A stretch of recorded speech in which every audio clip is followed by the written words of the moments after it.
Your logo might look perfect until you put it on the wrong background. On a white background, it looks fine. Even on a black background, it still works. But on a brand color, you put it on a different color, suddenly it disappears. And this is the mistake that I see most people make. A logo doesn't just need to work perfect in one mock-up. It needs to work everywhere, on a light, dark background, on a small, large scale, and in different mock-ups. And everywhere you put it, it needs to look good. And this is a good example of something working in one versus for all.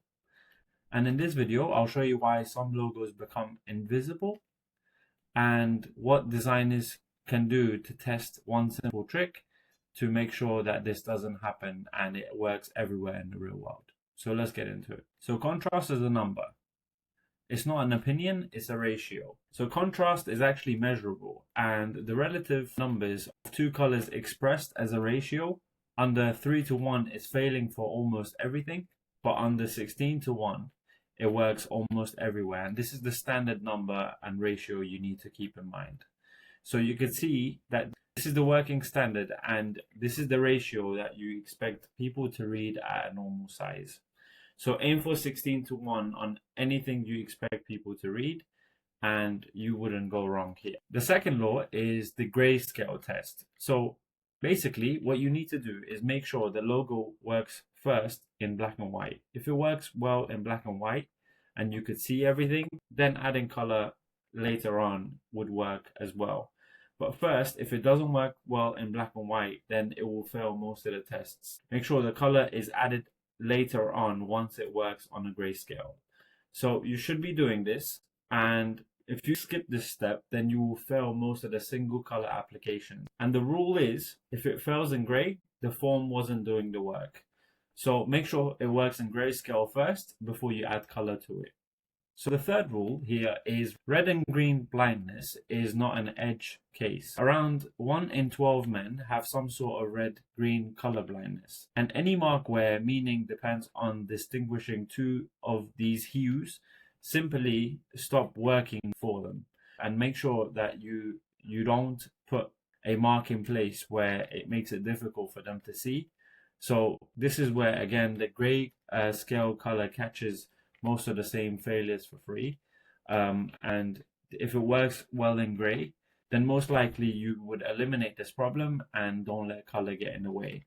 And the rule here is to never let color alone carry a meaning of the mark and the logo. So make sure it has a more impactful meaning than color just separating them.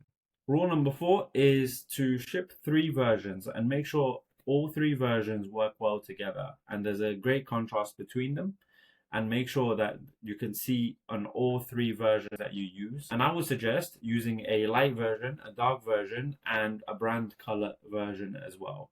So in this case, on the right, we have the white background with the black icon. Then we have the white icon with a black background. And then we have the brand color.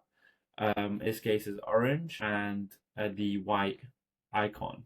So make sure you ship out these 3 variations, so one being your brand color and then the other 2 being black and white and black, so that you have this as a solid mark and foundation for your brand. Obviously you can add other colors as well later on as you get more skilled, but these are the staple that you need to have as a minimum. And one thing you need to keep in mind as well is that these are the bare minimum you should use, and these are the things that will get used for the brand, the black and white, white on black, because they're really versatile and they work everywhere. Same thing with the one on the right, because they're the brand colors. So these are the things that you need to make sure that you have as a minimum, because they will get used over and over again, because they will work everywhere anyway.